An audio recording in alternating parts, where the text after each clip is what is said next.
Chapter 3. The Offer from the South. The stranger's Skeldrun was too careful. That was the first thing Orren noticed after the fine coat, the late smile, and the gloved hand held close against the man's ribs. The words were correct. Cleaner than most mouths in the low beam could manage after 2 cups. But each one had been learned with attention. A man only gave that much care to another country's language if he meant to ask something of it, buy something from it, or survive it. Usually all 3. Mara set one hand beneath the counter, where she kept the knife she used for cutting bread when there was bread and fingers, when there was need. Torv noticed that too. He turned his cups slowly on the table. The stranger did not look at either of them. He watched Orren over the curve of his own cup, though Orren had not seen anyone pour it. Smoke had gathered in the rafters above him, softening his outline. The fire caught the silver thread at his cuff, then let it go. "Genius," Orren said. "That is a serious word for a room with this much turnip in it." "Is it?" the stranger asked. "I have found poor rooms are often the only ones honest enough to recognize value," Torv grunted. "Rich rooms pay better." The stranger's eyes moved to him at last, usually because they are paying for silence. A few men laughed before they understood the shape of the insult. Then they looked at one another to decide whether they had been allowed. Mara did not laugh. "You buying a song or trouble?" "Madam," the stranger said, turning enough to give her the honor of his profile, "I prefer never to pay for trouble in advance. It encourages laziness." "You'll pay for the table if your men break it." "My men?" The sailors around him went still in a way that answered the question. The stranger sighed, as if disappointed by the limits of innocence. Then he lifted 2 fingers. One sailor pushed back from the bench and came to him at once, not hurrying. Men like that did not hurry where people could see. The stranger murmured something in a language Orren did not know, warm and quick in the mouth. The sailor placed a coin on Mara's counter. Not copper, not silver, gold. The room changed around it. No one lunged. That would have been less shameful than what happened. Every eye moved, and then tried not to have moved. The mother by the hearth drew her child closer. Torv sat straighter, as if posture might turn hunger into manners.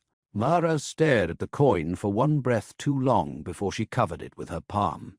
Her hand trembled once. The stranger saw. Of course he saw. "For the table," he said, "whether broken or not, and for the singer's supper, since Skeldrun's generosity appears to have scales and fins." Orren felt the warmth of attention shift toward him. He hated that he liked it even now, even with Ivara's absence still cold by the door. "Careful," he said. "Pay too well, and people will expect a second song. I'm counting on it." The stranger gestured to the bench across from him. Orren looked at Mara. She gave the smallest shake of her head. He looked at the gold beneath her hand. She saw him see it. Her mouth flattened, not in anger exactly, in understanding. That was worse. Pity had many faces, and Orren had learned most of them before he grew tall enough to be vain about it. He set his empty bowl on the counter. "Keep that safe for me," he told Mara. "The bowl?" "My dignity. You came in without it. Then guard the place where it should be." That earned a laugh from her, unwilling and brief. Good. He needed that. He crossed the room before anyone could make fear look too sensible. The sailors did not move aside for him until the stranger glanced at them. Then space opened as if drawn by string. Orren slid onto the bench. The table had been wiped clean where the stranger sat. Not clean the way Mara cleaned tables, with a rag and resentment. Clean as though nobody wished to leave crumbs near him. A little circle of empty wood surrounded his cup. One of the sailors had placed his knife outside that circle. Orren noticed the placement and pretended he had not. Up close, the man was older than Orren had first thought, and younger than the way he sat. His beard was trimmed close along the jaw, black-threaded with early silver. A scar ran from one temple through the outer edge of his brow and disappeared into his hairline. It did not spoil his face. If anything, it gave his beauty somewhere to stand without becoming foolish. His eyes were dark and amused and tired in a way no laugh could reach. "Orren killed," the stranger said. Orren kept smiling. He had not given his name. That could mean half the room had spoken it while he sang. It could mean Mara had told him. It could mean the man had asked before Orren ever stepped on the crate. The last thought sat badly. "You have me at a disadvantage," Orren said, briefly. "Those are the only kind I prefer to offer." The stranger inclined his head. "Ankistro Veyas." The name touched something in the sailors without making sound. One man near the wall looked down into his cup. Another made a mark against his own thigh with 2 fingers, quick enough to be accident, slow enough not to be. Orren caught it. Ankistro caught him catching it. Neither mentioned it. "Veyas," Orren repeated. "Not a Skeldrun name. Few sins are. And what brings Master Veyas to a room that pays genius in fish-skin?" "Captain," Ankistro said. "Captain Veyas. Occasionally envoy, under forgiving light. Which light are we using tonight?" Ankistro's smile arrived again. "Insufficient light. My favorite kind." Orren liked him. That was the second warning. The first had been Mara's hand beneath the counter. The third was the gloved hand. The fourth was the way Ankistro listened between Orren's words instead of to them. Orren had met men who wanted songs, men who wanted company, men who wanted a pretty voice to dress their drinking. Ankistro wanted something more exact. Orren leaned back as far as the bench allowed. "Well, Captain occasionally envoy Veyas. I should warn you that I know 3 songs about sailors. In 2, they drown. In the 3rd, they marry badly and wish they had drowned. A limited education. I can improve it. By drowning me or marrying me? That depends how the evening goes." A laugh escaped Orren before he could dress it. Ankistro's eyes warmed, just enough to show the warmth had been chosen. One of the sailors came with a cup and set it before Orren. Orren looked into it. Wine. Real wine. Dark enough to hold the firelight. His mouth filled before he could stop it. Ankistro watched that too, but did not smile. That was unexpected. Orren lifted the cup. "I suppose refusing would insult your foreign customs." "It would insult my excellent judgment." "That sounds worse." "It is."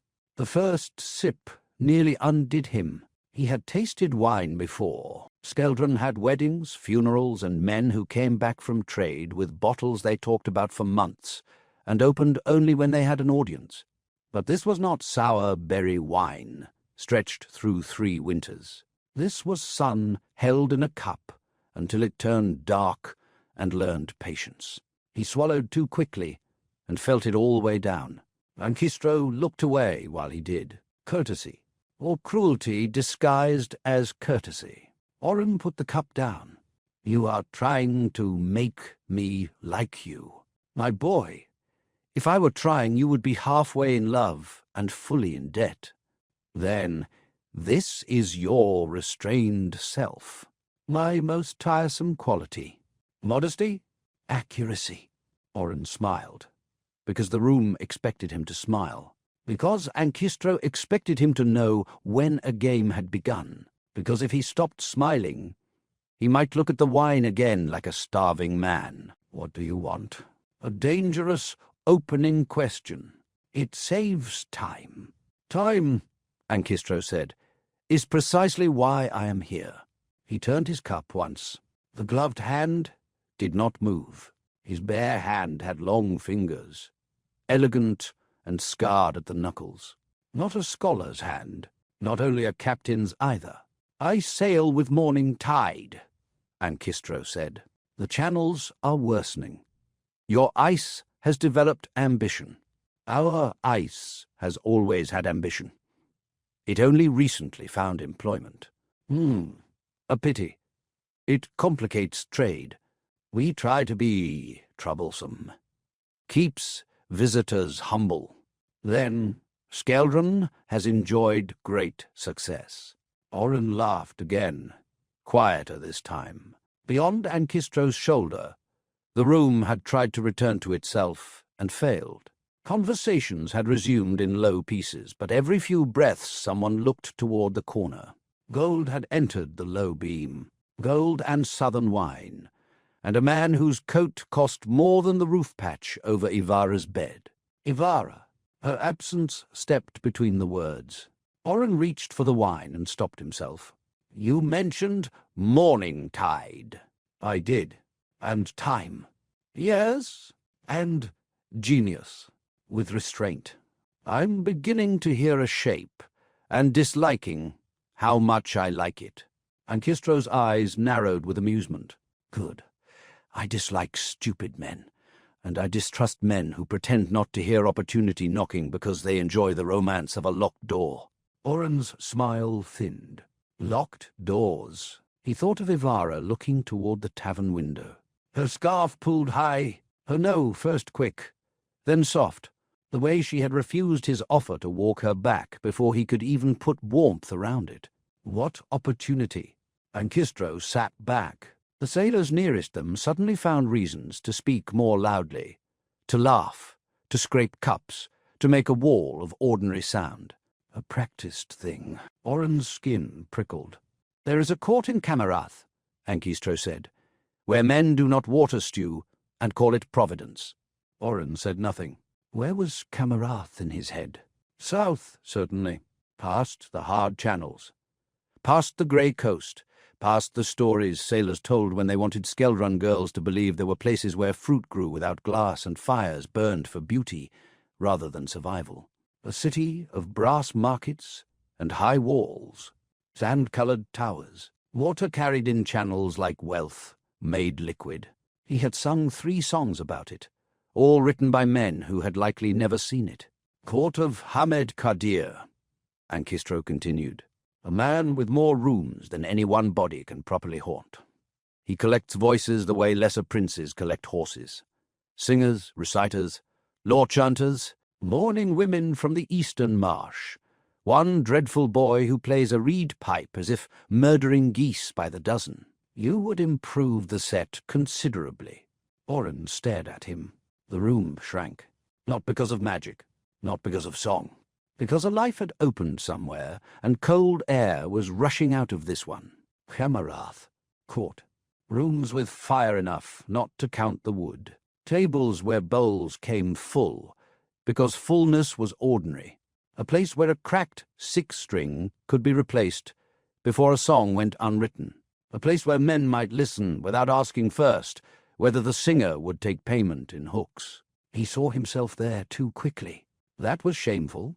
He saw silk cuffs, polished floors, an audience quiet because it understood quiet as respect and not exhaustion. He saw his name spoken by people who did not know his fatherless childhood, his borrowed boots, the taverns that fed him because hunger made him charming enough. Then, before he could stop it, he saw Ivara, not jeweled. That fantasy would have been easy and false. He saw her with warm hands, with a cloak that did not need mending, with boots whose soles did not drink mud. He saw her sleeping past dawn because no pump froze, no father shouted, no roof demanded a pot beneath it. That vision hurt worse than the one of himself. What does Kumareth want with a Skeldron singer? He asked. Ankistro gave him a look almost like approval. Want? Courts want everything. Songs, spices, maps, heirs, secrets. The wise ones pay before they steal. And Hamid Kadir is wise? He is rich. Wisdom becomes harder to measure after that. Are you in his service? Tonight. That is not an answer. It is exactly an answer. You merely wanted a simpler one. Orren ran his thumb along the cup's rim. The wine stained the inner curve dark. Why me? Because you took a room of hungry people and made them generous for 6 minutes. That isn't rare. Ankistro's eyes flicked toward the room, then back. Yes, it is. The words landed too cleanly. Orren looked down before Ankistro could see how badly he wanted to believe them. Too late, probably. Ankistro said nothing for a moment. When he spoke again, some of the ornament had left his voice.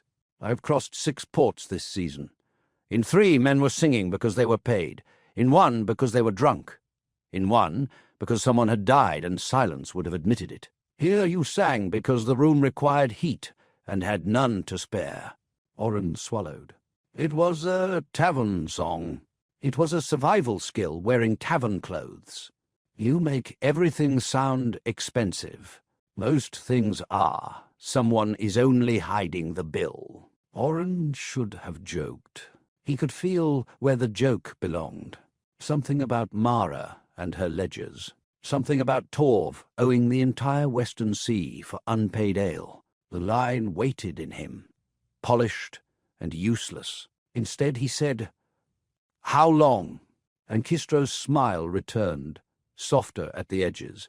"Permanent position, if the court likes you. A trial season if it does not. Passage paid. Food aboard. Introduction upon arrival. A stipend sufficient to buy several things this country appears to have misplaced." "Such as? Salt? Glue? Boots? Hope?" Orren looked sharply at him. Ankistro lifted the bare hand. "Forgive me. That last one is expensive everywhere. Boots. Ivara would ask about boots."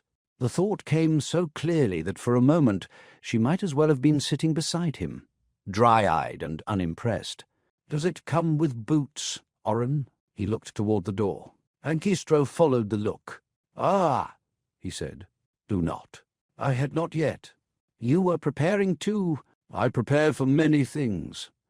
It is why I remain difficult to kill." Orren turned back to him. "There is someone. There is usually someone. That sounds like a man who has left many people behind." "No." Ankistro's voice did not sharpen. It thinned. "It sounds like a man who has been alive long enough to know that behind and ahead are not always honest directions." One of the sailors laughed too loudly at something on the other side of the corner. Ankistro did not look away, but the laugh stopped. Orren noticed the silence after. He thought of Ivara's silence. How different it was. How much less obedient. "The woman by the door," Ankistro said. Orren's fingers tightened around the cup. "What about her?" "She did not clap. She hates that song." "She listened more closely than anyone." Orren said nothing. Ankistro leaned forward by a finger's width. "That unsettled you." "She has known me too long to be easily impressed." "No. She has known you too well to be safely moved." Orren felt heat rise behind his ears.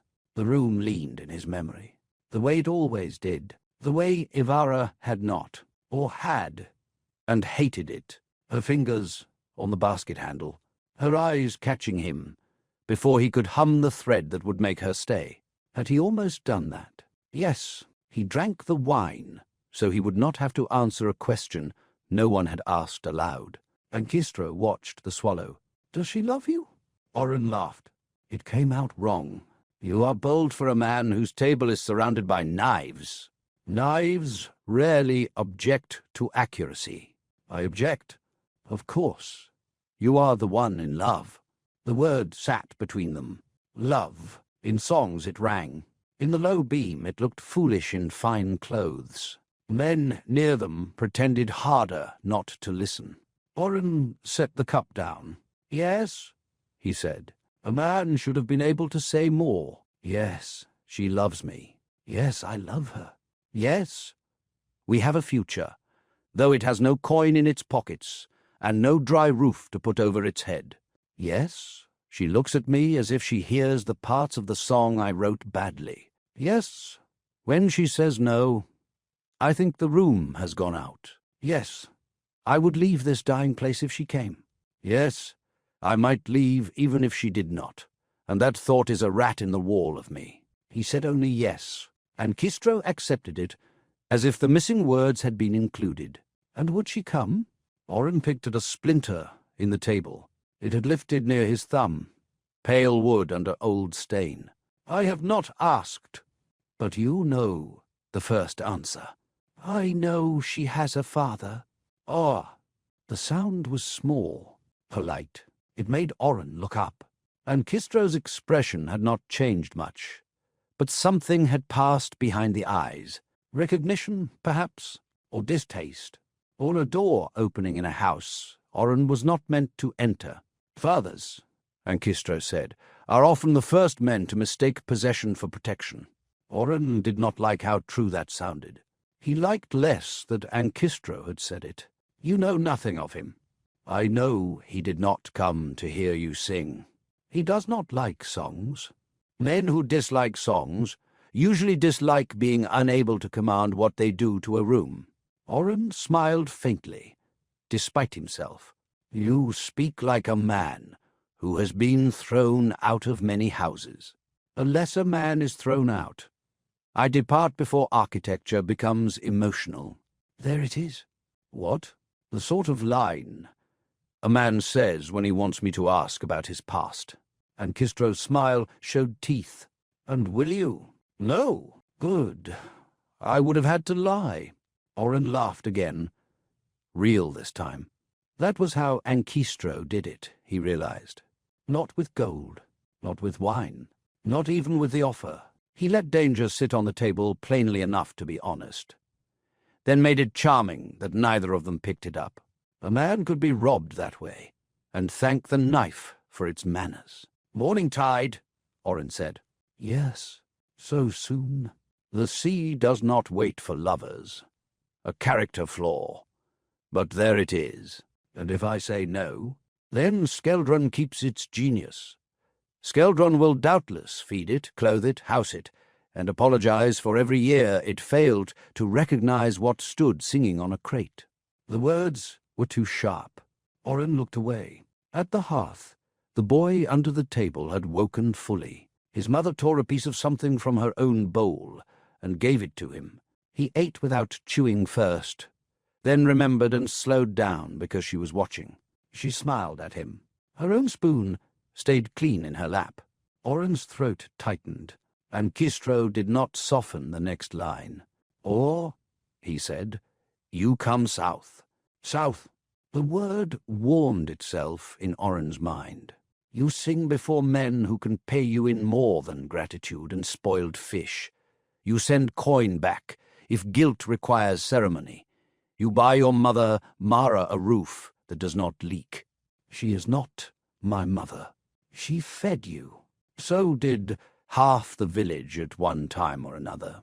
Then you have many mothers and owe them all a roof. Ambitious, but I admire ambition." Orren almost said he owed Ivara first. He did not say it. He did not like what that meant. Ankistro's bare hand moved toward his inner coat. Two sailors shifted at once. Orren stilled. The captain noticed, paused, and smiled. "Only paper, my boy, though I applaud the instinct." He drew out a folded sheet, sealed in dark wax. The mark pressed into it was not one Orren knew.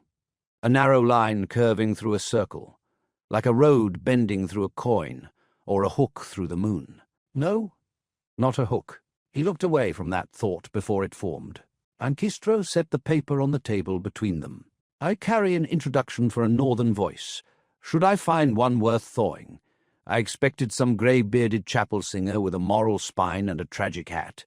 Instead, I find you. Disappointed? Relieved. Moral spines sing poorly. I have morals. I did not say you lacked them. I said they are not your spine." Orren should have taken offense. He did, a little. The larger part of him wanted to know what Ankistro thought his spine was made of. He hated that, too. "What is the pay?" Practical question. Ivara would have asked it first. Ankistro named a sum. Orren stared. The number did not fit inside the low beam. It struck the low ceiling and crouched there, enormous and impossible. "That is not a singer's pay," Orren said. No, that is court pay. Singers have the misfortune to be useful in public. You offer this to every tavern boy who can carry a tune? No, why not? Most tavern boys are boys. Most tunes are tunes. Orren looked at the sealed paper. His fingers wanted to touch it. He kept them still. The amount Ankistro had named could buy seed corn twice over, could replace Ivara's roof, could buy her boots, a cloak, salt, flour, maybe even a little goat, if anyone in Skeldrun still had one worth selling. It could pay Mara's debts. It could put gold in a room that thought fish skin was generosity. It could also vanish the moment a ship left harbour if Ankistro proved to be the sort of man Mara's knife expected. "You said passage paid," Orren said. "For you." Orren looked up. Ankistro's face was bland. Too bland. Orren heard the question he had not asked. "And another?" "Ah, do not me like I am a child with jam on my sleeve. Have you jam on your sleeve? I have no idea what jam looks like. A tragedy. We must get you south. Ankistro." The captain's name came out more familiar than Orren had intended. Ankistro seemed to enjoy that. "There is room," Ankistro said. Orren let out a breath he had not meant to hold. "For a wife?" he asked before he could stop himself. Ankistro's eyes moved over him carefully. "Is she? No. Does she know she is being considered for the position?" Orren flushed. "I did not mean." "Yes, you did. That is not an accusation. Men often speak their truest hopes by accident and then insult language for betraying them. She is not something I can pack with my spare shirt." "Do you have a spare shirt?" "No." "Then she outranks the shirt already." Orren pushed the cup away before he could drink again. Ankistro's amusement eased. "There is room for her. Passage is not comfort, but it is passage. Food will be shared. Privacy will be poor. Safety will be what the sea permits and what I enforce." "What does that mean?" "It means any man aboard who troubles her will lose interest in women, ships, and breathing in swift succession." The line was delivered with such mildness that Orren believed it at once. He did not know whether that comforted him. "Why?" Orren asked. "Why what?" "Make room. Pay passage. Offer court introduction. You barely know me." Ankistro looked at him for a long moment. Then he said, "Because I know hunger." The tavern noise dimmed around the answer. Not magically. Or perhaps everything felt magical when a man said a true thing without raising his voice. Ankistro's gaze had left Orren and settled somewhere no one in the low beam could see. "I know what it does when it stays too long in a house," he said. "How it first eats food, then patience, then pride, then the names people use for one another. I know what people sell when the cupboards are bare, and what they call it afterwards so they can sleep." His gloved hand shifted. Only once. Then the captain came back to himself. The smile returned, a blade being sheathed. "And," he said, "because I expect Hamd Kadir to reward me handsomely for delivering a voice that can make half-starved fishermen laugh at a donkey." Orren breathed. There, a reason with coin in it, easier to trust. "I need to ask her." "Obviously." "You say that as if obvious things happen often. They happen constantly. People simply ignore them because obvious things are rarely convenient." "She may say no." "Yes." "I may say no if she does." Ankistro tilted his head. "Will you?" The question struck too quickly. Orren opened his mouth. The answer did not come. There was Ivara in the doorway. Ivara's red knuckles. Ivara saying, "For now." Ivara cutting through every pretty future, until it had to answer for boots, bread, fathers, roofs, and the dead weight of a name. There was also Kamarath. There was his voice in a court. There was the sealed paper. There was a future so warm he could feel shame thawing into want. "I love her," Orren said. Ankistro looked almost kind then. That was not the question. Orren hated him. Briefly, not enough. I will ask her, he said. Good. And if she needs time? The tide does not. If her father refuses, does he own her? The question was quiet. The answer should have been no. It was no. Law would say no. Mara would say no. Orren would sing no loudly enough to bring roof dust down. Ivara might not. That was the part none of his songs could solve. No, Orren said. Ankistro watched him. Orren heard the weakness in the word, and hated that too. The captain reached into his coat again and took out a second thing. A small purse, worn leather tied with green cord. He set it beside the paper. For necessities before morning. I have not accepted. I have not asked you to. That is money. Excellent ear. I cannot take that. Of course you can. The motions are simple. I know what you mean. You fear that taking coin makes the choice already made. Ankistro leaned back. Sometimes it does. Sometimes it buys a woman boots before she is asked to step onto a ship. Orren's hand moved, stopped. Mara was watching from behind the counter. She had no right to look so sad. Torv was watching too, but his face had closed into old suspicion. He did not trust gold. Good. Someone in the room had sense. The purse sat there. Boots. Glue for the six-string. Bread for Ivara's house. Not enough to fix it.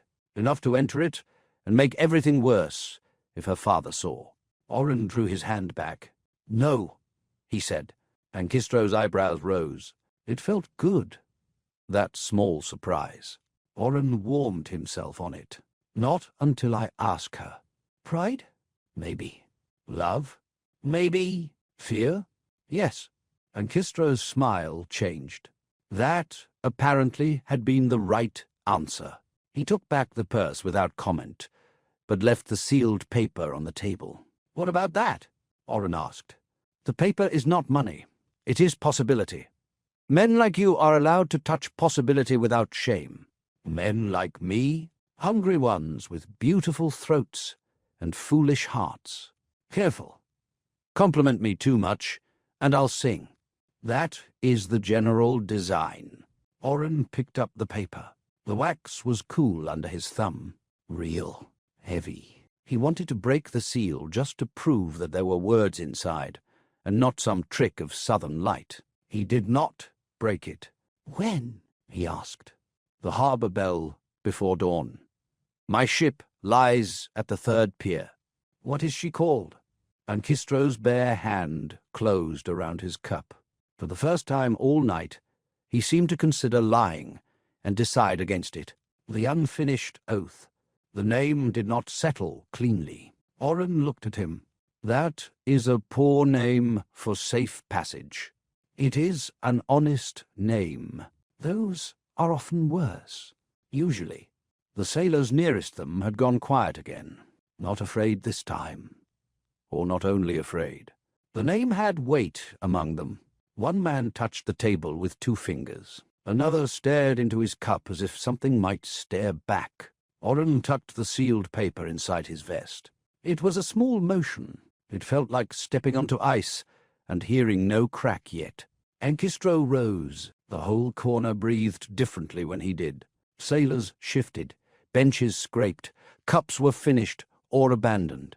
A company assembling itself around a man without needing an order. He was not tall enough to explain the effect. Not broad enough. Not loud. He simply stood, and the space began making decisions in his favor. Orren stood, too, because remaining seated would have felt like losing something. Ankistro extended his bare hand. Orren took it. The captain's grip was warm, dry, strong without theatre.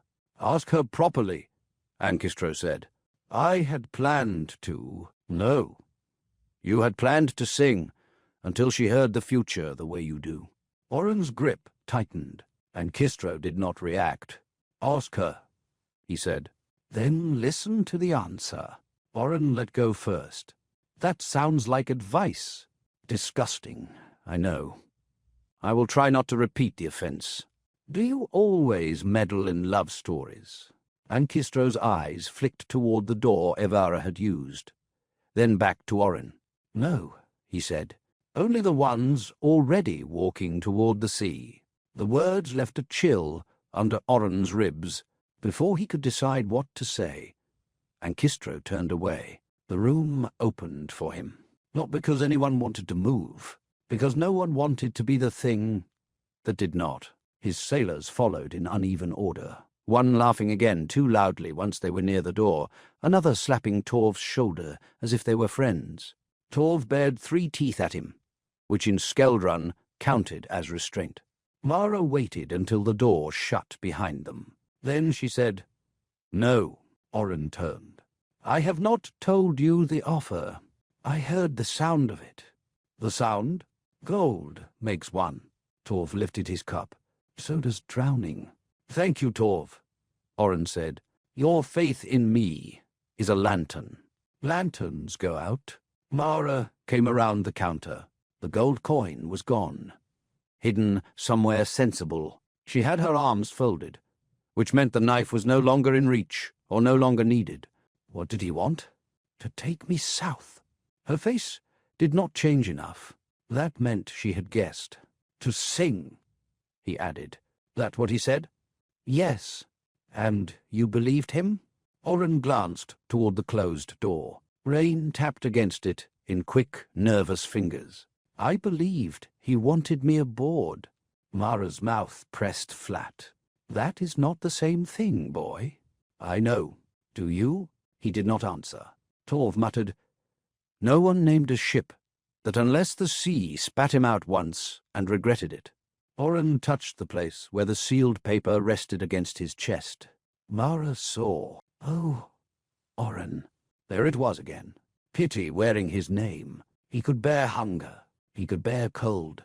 He could even bear Evara's no, perhaps, if he had to. But Mara looking at him, as if he were already leaving something behind, made him want to climb back onto the crate and sing, until the whole room forgot the shape of the moment. Instead he said, "It is Camarath." Mara closed her eyes. Just once. When she opened them, she looked older than she had before the song. Camarath is far. That is the point of it. Far does not mean safe. No, but neither does here. The room had no answer for that. The child under the table had fallen asleep again. His spoon lay open in his hand. His mother leaned back against the wall, eyes shut, mouth soft with exhaustion. Near the hearth, the stew pot gave one weak bubble, then stilled. Mara followed his gaze. "Will she go?" she asked. Orren looked at the door. In his mind, Evara had already answered him 3 ways. No, because of her father. Yes, because she loved him. No, because love was not a roof. Yes, because Skeldrun was killing her by inches.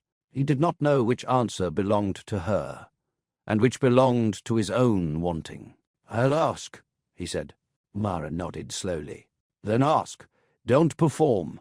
"That is becoming an unpopular suggestion." "Good. Means it has sense in it." Torv raised his cup again. "And buy her boots, if she says yes." "I don't have coin for boots." Mara snorted. "You just drank wine worth half a boot. That is a cruel measurement." "It's a cruel country." Orren looked at her hands. Flour in the cracks, though there had been no flour in the bread for weeks. Redness at the knuckles. A burn on one wrist from the stew pot. Mara had fed half this village in worse years than this, then pretended she had only done it because hungry men drank more loudly. "I could send money back," he said. The words surprised him. Mara pretended they did not. "Could," she said. "I would. Wood is a song. Coin is coin." He smiled faintly. "You are all determined to make me practical tonight." "No," she said. "We're determined to keep you alive. Practical is only the nearest tool." She reached up and touched his cheek. Mara never did that. Her fingers smelled of smoke and onions. The touch was quick, almost angry, gone before he could lean into it and shame them both. "You are not as clever as your voice makes people think," she said. "I know. No, you don't. But maybe she does. Ivara. Always Ivara." He took his cloak from the peg. It was still damp. It would be damp when he woke. It might be damp forever. Skeldron put wet into cloth, the way grief got into wood. The room watched him cross to the door. This time he felt no pleasure in having an audience. At the threshold he paused. Outside rain silvered the lane. Beyond the village, the fields waited in the dark. Somewhere past the ridge, Ivara would be setting down her basket, answering her father carefully, cutting bread smaller than hunger deserved. He had to ask her to leave all of it. No, he had to ask whether she wanted to. There was a difference. He could hear it now, because Ankistro had put the knife there, and Mara had turned it. Orren opened the door. Cold entered at once. Behind him, Torv called, "Singer." Orren looked back. The old man lifted two wrapped fingers in something that was not quite farewell. "Don't trust a man who pays before hearing the second verse." Orren smiled. "I never sing the second verse the same way twice." "That's what I'm afraid of." The door closed between them. Outside, the rain had softened to mist. The harbour bell sounded once, dull and far. Morning tide was still hours away, but already the sea seemed to be clearing its throat. Orren pulled the sealed paper from his vest and held it under his cloak where the rain could not touch it. "Possibility," Ankistro had called it. It felt heavier than coin. He turned toward the road, to Ivara's farm, then stopped. Not tonight. No. Not with her father awake and sour from rain. Not with Orren smelling of southern wine and offer, and the kind of future that could get a girl hurt if spoken through the wrong door. Tomorrow. He hated the word as soon as he chose it. Tomorrow was a coward's pocket, a place to put what the hand could not carry now. But he turned toward his own room near the net sheds, because even love needed timing, and he had so rarely owned any. As he walked, he tried to imagine asking plainly, "Ivara, come with me." No. "Ivara, will you come?" Better. "Ivara, there is a ship." Worse. "Ivara, I found us a life." Worst of all, he laughed once into the mist, soft and miserable. The sound went nowhere. No one heard. No room leaned. No one smiled because he had made pain clever enough to pass around. For once, that was almost a relief. He tucked the sealed paper against his chest and kept walking. Above the harbour, unseen in the dark, a ship bell rang twice. The note carried over the wet roofs, over the empty smokehouses, over the fields where the corn stood thin and brittle in the rain. Orren listened until the sound faded. Then he realized he was counting the space after it, waiting for Ivara's voice to answer from somewhere she was not. Nothing came, only the sea.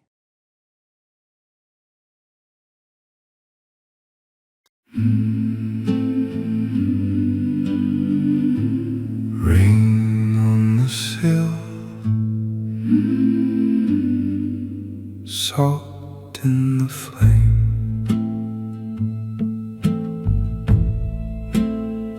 When the door goes quiet and the room lets go,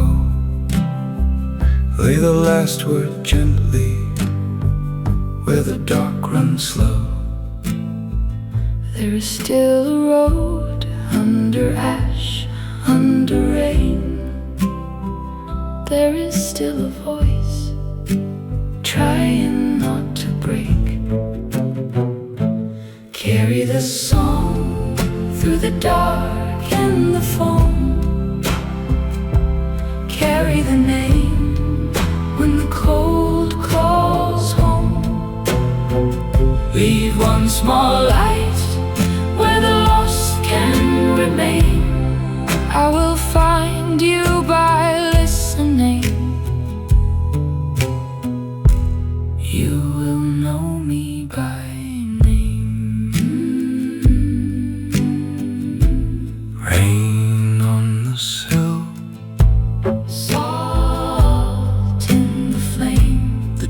goes quiet